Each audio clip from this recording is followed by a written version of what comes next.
देश की राजधानी दिल्ली में दिल्ली के जंतर मंतर पर छात्रों का जो प्रदर्शन और जिस प्रकार से जो अपनी बात को कहने का तरीका था, उस तरीके की तस्वीरों ने साफ तौर पर देश के माहौल की, देश के तमाम तरीके से शांति की एक तस्वीरें बदल कर रख दी है। सोशल मीडिया के माध्यम से साफ तौर पर दिल्ली के जंतर मंतर की प्रदर्शन की तस्वीरें लोगों के सामने है। वहीं अगर बात करें यूपी के फिरोजाबाद की, तो फिरोजाबाद में समाजवादी पार्टी के लोगों ने फिरोजाबाद के सुभाष चौराहे पर एक प्रदर्शन अभी यहाँ चल रहा है, और प्रदर्शन किस बात को लेकर है ये भी आपको बताते चले कि साफ तौर पर दिल्ली जंतर मंतर पर छात्रों का जो प्रदर्शन रहा, उसमें अखिलेश यादव यानी समाजवादी पार्टी के राष्ट्रीय अध्यक्ष अखिलेश यादव जब वहां पहुंचे, तो अखिलेश यादव को कोई अनहोनी या कोई स्थिति ना बिगड़ पाए, जिसको लेकर पुलिस द्वारा हिरासत में लिया गया। अब साफ तौर पर यहाँ जानने की कोशिश करेंगे कि किस तरीके से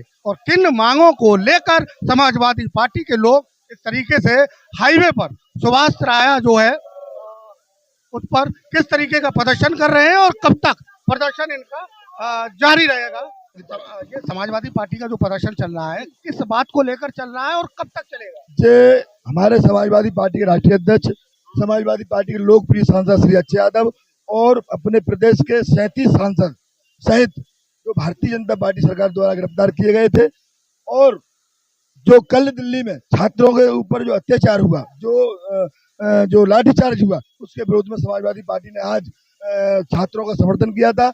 इसीलिए समाजवादी पार्टी के राष्ट्रीय अध्यक्ष को गिरफ्तार किया गया था। उनके विरोध में हम लोगों ने धरना प्रदर्शन किया। हमारे राष्ट्रीय अध्यक्ष जी और 37 सांसदों को रिहा कर दिया गया है। हम लोगों ने अपनी कार्यकर्ताओं से अपने धरना को समापन। छात्रों का जो प्रदर्शन जंतर मंतर पर हुआ, वो तरीका क्या सही था? देखिए, वो अपने हक के लिए लड़ाई लड़ रहे हैं। हक की लड़ाई का जो प्रदर्शन, जो तरीका इस्तेमाल किया गया, वो नेगेटिव दिखाया जा रहा है। मीडिया अपना सही काम नहीं कर रहा है। मीडिया जिस तरह से दिखा रहा है, ऐसा नहीं हुआ। आप देखिए, आपके भी बेटे हैं, आपके भी बच्चे हैं, वो भी पढ़ रहे हैं। जिस तरह से वहां पर पुलिस ने बर्बरता पूर्वक उन पे लाठी, बर्बरता की स्थिति क्यों बनी? क्या ऐसी आवश्यकता पड़ी कि वहां पर प्रदर्शन के दौरान प्रशासन को या पुलिस प्रशासन को बर्बरता की आवश्यकता पड़ी? अभी उनको धरने को समाप्त करने के लिए, जो धरना प्रदर्शन खत्म करने के लिए गलत तरीके इस्तेमाल किए सरकार ने, और ये गलत तरीके से दिखा रहे हैं छात्रों की, इसमें कोई दोष नहीं। कोई दोष नहीं है। यानी ये मान के चलते हैं कि समाजवादी पार्टी ने जिस तरीके से आपके राष्ट्रीय अध्यक्ष दिल्ली में सहयोग के लिए, उन छात्रों के सहयोग के लिए पहुंचे, वो पूरी तरह अपना उचित था। पुलिस की हिरासत में लेना गलत। अब ये गलत है। अगर आवाज नहीं उठा सकते, किसी लोकतंत्र क्या है? ये अहंकारी सरकार है। अगर ये सरकार यही चाहती कि शांतिप्रिय तरीके से प्रोटेस्ट चले, तो सोनम वांगचुक जी को 2 दिन पहले उठाया नहीं जाता। अगर सरकार ने छात्र छात्राओं से बात की होती, तो क्यों ये धरना प्रदर्शन और क्यों मार्च करते छात्र छात्र? अगर आप लोग कहते हैं कि लाठीचार्ज किया गया, वहां पर जो भी स्थितियां खराब हुई, अगर सरकार ने पहले ही, अगर लाठीचार्ज करने से पहले ही उनसे बात की होती, तो शायद कल ये नौबत ही नहीं आई होती।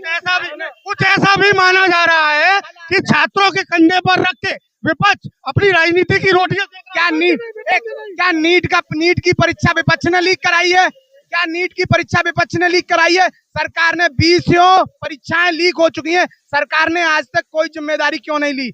सरकार क्यों एक शिक्षा मंत्री को हटाना नहीं चाहती है? ऐसी क्या वजह है?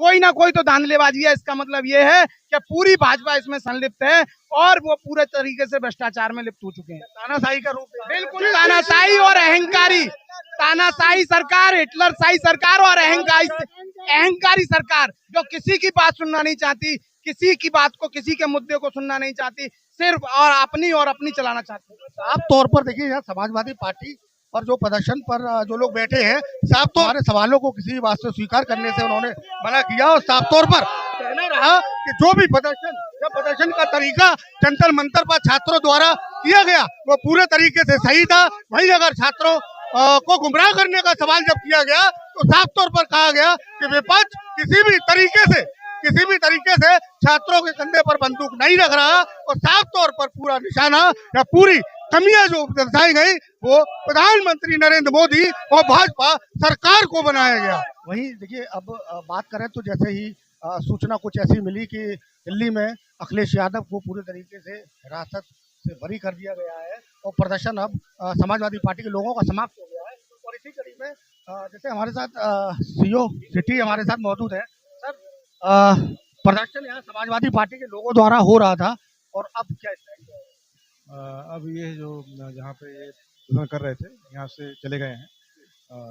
उनके जो उच्च अधिकारी हैं या फिर जो उनके नेता हैं उनके आदेश से चले गए। पुलिस यहाँ पे चारों तरफ खड़ी हुई है।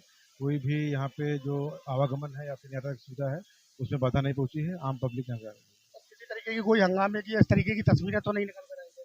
नहीं, पुलिस व्यवस्था यहाँ पे पर्याप्त थी। यहाँ पे 3 थानों की पोस्ट थी। बिल्कुल शांतिपूर्ण तरीके से यहाँ पे भी सारी व्यवस्थाएं हैं और सारी पब्लिक जा रही है और सारे यातायात साधन जा रहे हैं। तो ये थे देखिए हमारे साथ सीओ सिटी फिरोजाबाद हमारे साथ थे और साफ तौर पर उन्होंने बताया है कि प्रदर्शन शांतिपूर्ण ढंग से हुआ। और रही बात फिरोजाबाद पुलिस प्रशासन की, तो पूरे तरीके से पुलिस फोर्स यहाँ मौजूद था और शांतिप्रिय तरीके से समाजवादी पार्टी के लोगों का प्रदर्शन समाप्त